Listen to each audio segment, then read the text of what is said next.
এইটো হৈছে আপোনাৰ টিহু নদী। পাৰঘাট দলঙৰ পৰা নেউলাভিঠা বজাৰলৈ যি মথাউৰিৰ কাম নিৰ্মাণ কাৰ্য চলি আছে বৰ্তমানেও। মানে কি হয়, এই মথাউৰিটো পুৰণ ৰাস্তাতে মানে মাটি পেলাইছে আৰু মানে মথাউৰিটো লাহে লাহে এনেকৈ খহি যাব ধৰিছে। এতিয়া যদি এনেকুৱা গৰাখহনীয়া হয়, এই মথাউৰিটো থাকিব জানো? কিমান দিন থাকিব? আপোনালোকে লক্ষ্য কৰিব যে এই মথাউৰিটো আপোনাৰ নদীত এইটোত মানে এই মথাউৰিটো এই ঠাইখিনিত মানে ছিঙিছিল আগতে। ছিঙি আমাৰ বানপানী হৈছিল, বহুতো সমস্যা, খেতি পথাৰৰ পৰা আদি কৰি বহুত সমস্যা হয়। নদীটো সেইফালৰ পৰা পানীটো ইয়াত খুন্দা মাৰি এই ৰাস্তাটো খহাই পেলায়। এতিয়া আপোনালোকে চাব পাৰে, এইটো নতুনকৈ মাটি দিছিল, কিন্তু মাটিবিলাক গুচি যাই আছে, মানে গৰাখহনীয়া হৈ আছে।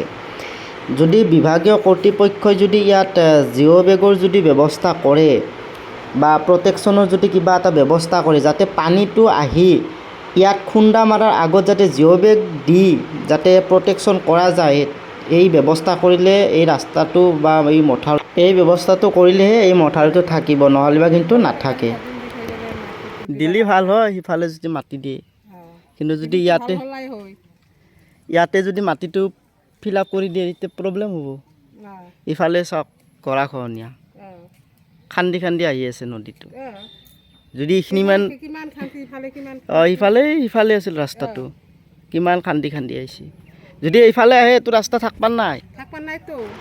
যদিহে ইয়াত জিঅ' বেগৰ ব্যৱস্থা কৰা নাযায়, কিন্তু এই মথাউৰিটো নবনোৱা একেই হ'ব কণ্ডিশ্যনটো। আপোনালোকে চাওক, নদীটো মানে পানীটো ডাইৰেক্ট ইয়াত খুন্দা মাৰে। এই মথাউৰিটো কিন্তু নাথাকিব বেছি দিন। সেইকাৰণে বিভাগীয় কৰ্তৃপক্ষক অনুৰোধ জনাইছোঁ যাতে জিঅ' বেগৰ ব্যৱস্থা কৰে যাতে। ধন্যবাদ।